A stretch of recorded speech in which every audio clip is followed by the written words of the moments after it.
Hello साथीहरु, यो तपाईं हाम्रो अति प्रिय युट्युब च्यानल ज्ञान स्क्रिनमा म तपाईहरुकै टिएमएस नरेश कुमार यहाँलाई हार्दिक स्वागत तथा अभिवादन टक्राउँदछु।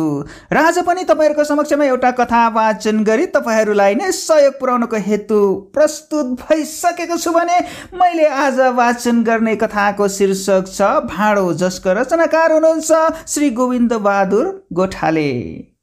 ल त साथीहरु, समयलाई खेर नफालिकन आजको कथा वाचन सुरु गरौं। भाडो। भीमबहादुर धारानिर बसेर भाडो माझिराखेको थियो। उसलाई आज साह्रै हतारो छ। ढिलो गर्न हुँदैन। ठुलो मालिक कुनी किन हो? कहाँ जानुहुन्छ रे?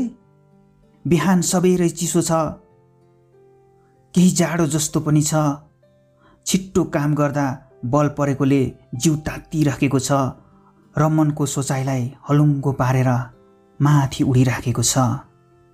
ऊ सोचिराखेको थियो, अब त घर नगई छाड्दिन। कुनी मालिकले कसरी बिदा नदिँदो रहेछ हेरौँ। आमा पनि त बुढी भइसकिन्। नदेखेको 1 वर्ष 7 महिना भइसक्यो आमालाई नदेखेको। बिचारी। त्यसै बखत मालिकको ठुलो छोरा जेठा काजीले बोलायो, भीमे भीमे। भीमे एकचोटि त झस्क्यो, त्यसपछि करायो, हजुर चुरोट किनेर ले जा। भीमेले बिस्तारै नसुन्ने गरी भन्यो, चुरोट चुरोट, कहिले चुरोटले कहिले तमाखु भर। अनि हो त माथि आइज। होइन हजुर, भाँडा माझिराखेको छु, हतारो छ, तपाईलाई थाहा छैन? कुनी कसरी उसको मुखबाट यो कडा बोली चिप्लेर निस्कियो। तपाईलाई थाहा छैन? अनि माथि हप्काएको आवाज आयो, मूल जवाब दिन्छ बडे। त्यसपछि फेरि सामसुम भयो। भीमे केही डराएर केही शर्माएर मुख रातो पारिरह्यो। उसले सोच्यो, मुखबाट यस्तो कुरा निस्क्यो कसरी? केही बेरपछि उसले यी सबै कुराहरू बिर्सियो। घुम्दै घुम्दै कुरामा आयो कि ऊ घर जरुर जान्छ, उसलाई जानै पर्छ। आमाले त भनेकी थिए, ए बाबु भीमे, सहर गएर पैसा कमाउने कुरा नगर, यहीँ बस, यहीँ ज्याला काटेर रुखा सुखा खाएर बसुला। उकालो ओह्रालो अनि फेरि उकालो ओह्रालो अनि घुमाउरोनिर एउटा भट्टी आउँछ। घर छोरी भर्खर कि 14-15 वर्षकी थिई होली, गोरी होली, अब त 16-17 वर्षकी भई होली। रात त त्यहीँ बास बस्नु पर्ला। झस्केर उसले आफ्नो आङको च्यातिएको मैलो दौरालाई हेर्यो। सहानुभूति तथा घृणा मिश्रित नेत्रले एकचोटि यताउति कहाँ कहाँ च्यातिएछ भनी दाउरालाई र त्यही सुहाउँदो घुँडा टालेको सुरुवाललाई हेर्यो र मनमा भन्यो, एक जोर लुगा झुत्रो जडाउरी दिएर खुब दानी भए भन्दो हो। अब त घर जाँदा नयाँ दाउरा सुरुवाल सिलाएर लैजान्छु, नत्र गाउँलेहरूको अघिल्तिर कुन नाक देखाउने। सहरमा बसेर जान लागेको ठट्टा होइन। अनि उसले नयाँ दौरा सुरुवाल र ठुलो काजीको जडाउरी कोट लगाएर गाउँलेहरूको बीचमा ठाटिएर बसेको कल्पना गर्यो।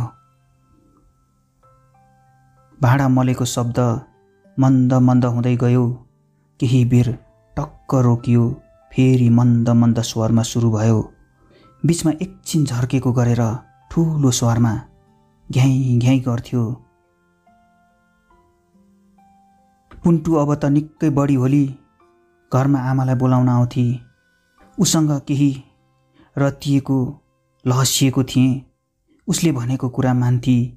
घाँस काट्न जाँदा उसित जुहारी खेल्न सक्थे।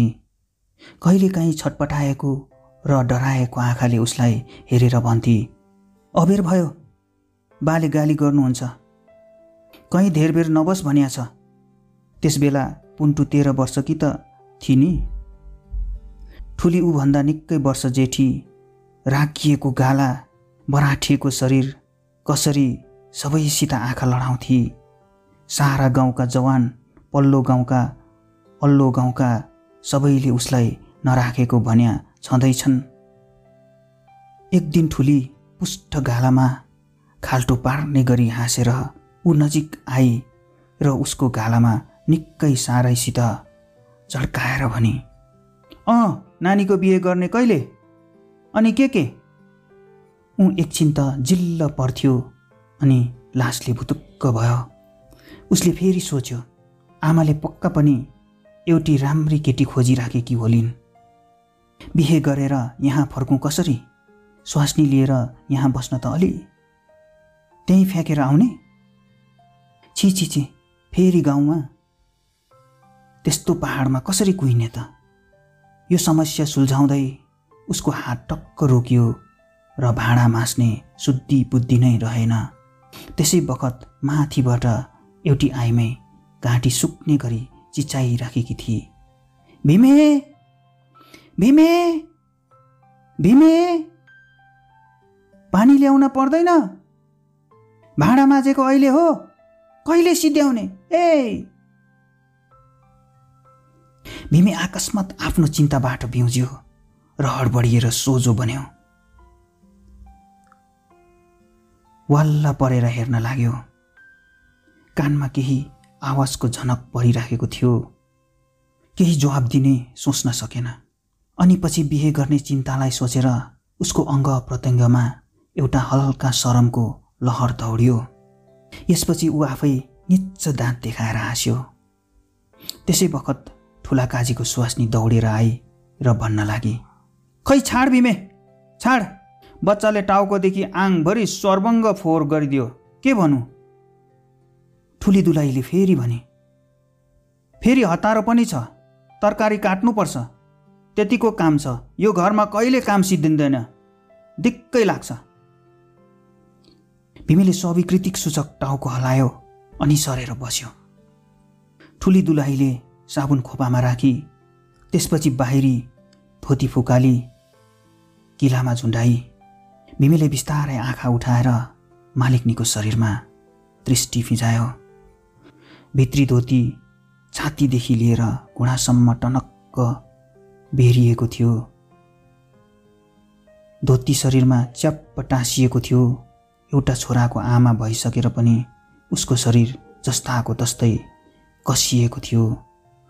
गोरो गोलो टम्म परेका हात पाखुरा, उठेको छाती जुन धोतीले छोपिए तापनि राम्रो देखिन्थ्यो।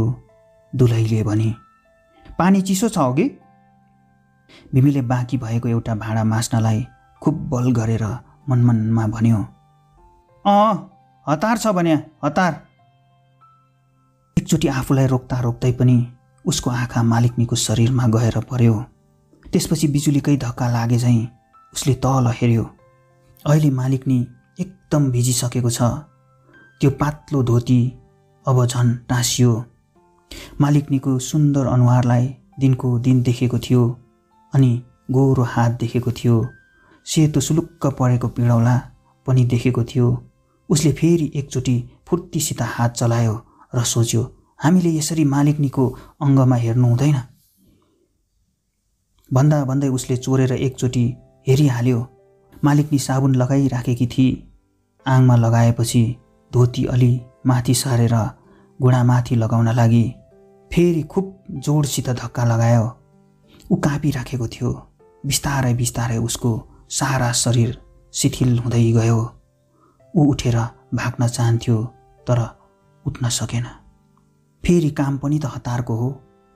मेरो आँखा पनि त उतैतिर जान्छ। ऊ आफ्नो अशक्ति देखेर रिसाइराखेको थियो। नमालुम के गरिराखेको थियो। भाँडा मल्दा मल्दा हात चिप्लियो। तब भाँडा भैमा लडेको र यताउति भएको ठुलो आवाज आयो। मालिकनीले झस्केर घुमेर त्यतातिर हेरेर भने, के गर्छस् ए भीमे? भीमे टोलिएर उसको मुख हेर्दैमा बस्यो। केही भन्न सकेन। एकछिनपछि लजाएर मुख रातो पारेर शिर झुकायो। मालिकनीले त्यस बेलासम्म नुहाउनमा फेरि तनमन दिइसकेकी थिए। भीमीले हातले मुखको पसिना पुछ्यो, बाहुला माथि सार्यो। बाहुला सार्दा च्यातिएकै ठाउँमा हात पर्दा च्यार र च्यातियो। गजब भएर बाहुलालाई हेर्यो र उसले यो पनि देख्यो कि हातको कालो खरानी लुगामा लागेछ। अनि झट्ट उसलाई यो ज्ञान भयो, मुखमा पनि खरानी लाग्यो होला। झटपट हडबडाएर दाउराको फेरोले मुख छोप्यो र दाँत देखाएर मिच्चा हाँस्यो। एकचोटि उता मालिकनीले थाहा पाए कि भनेर हेरि पनि हाल्यो। भीमीलाई कहिले सुबिस्तासित सुत्न मन लाग्यो, कहिले यताउति घुम्ने इच्छा भयो। आफ्नो बदनमा मुक्की हिर्काएर कसरत गर्ने मन भयो। स्याँ स्याँ फु फु गरेर उकालो चढ्न मन लाग्यो। तैपनि ऊ उठ्नसम्म सकेन र उसले मालिकनीले साबुन लगाएको, मलेको, नुहाएको इत्यादि हरेक क्रिया एक एक गरेर हेर्दै गयो। ठिक्कै यसै बखतमा सानो काजी, ठिक 20-21 वर्षको भीमेभन्दा केही जेठो, जमिनमा आँखा गाडेर सोच्दै आइराखेको थियो। माथि हेर्न साथ ऊ लाटो भएर एकछिन जिल्ल पर्यो। भाउजूले घुमेर यतातिर हेरी र दुवै देवर भाउजूका आँखा जुधे। भाउजूले झट्टपट किलामा झुन्डाइराखेको धोतीमा हात बढाई, साथै साथै रातो लामो जिब्रो निकालेर दाँतले काट्न लागि। उता देवर मुख रातो पारेर फरक्क फर्केर हिँड्यो। भीमी अहिलेसम्म कहिले देवर कहिले भाउजूलाई ताकिराखेको थियो। किन हो कुनी उसलाई पनि अर्कै किसिमको एक तमासको लास लाग्न लाग्यो। तब भाउजूतिर हेर्यो। उसले देख्यो कि भाउजू चाहिनेको शरमले लाली परेको चेहरामा फिका मुस्कान झस्किराखेको थियो। मालिकनीले सुकेको धोती फेरि किलामा झुन्डाई र फेरि पानीको धारामा खुट्टा राखी। खुट्टा सफा गर्न त बाँकी नै थियो नि। मालिकनीले भने, यो धारा त यस्तै हो, जहिले नुहाउन आए पनि। फेरि भने, स्वास्नी मान्छेले त नुहाउनै पर्दैन जस्तो। अब वातावरण यस्तै देखियो। यताउति कालो मैलो भाँडो लडिराखेको, फोहोर मैलो जमिन हेर्दै घिनलाग्दो स्पष्ट देखियो। त्यही एउटा भाँडामाथि हात राखेर बसिराखेको भीमे सोचिरहेको अथवा धाराको पालो पर्खिराखेको थियो। यो पनि देखियो, भाँडाहरूको बीचमा भाँडा जत्तिकै मैलो धैलो भएर भीमे भाँडो हो कि जस्तो गरेर भाँडाहरूसित मिसिराखेको थियो। कथा सकिएको छ। हवस् त साथीहरू, आजलाई भने यति नै। फेरि पनि अर्को भिडियोमा हामी पुनः भेट हुने नै छौँ। तबसम्मको लागि बिदा दिनुहोस्। हवस् त, नमस्ते।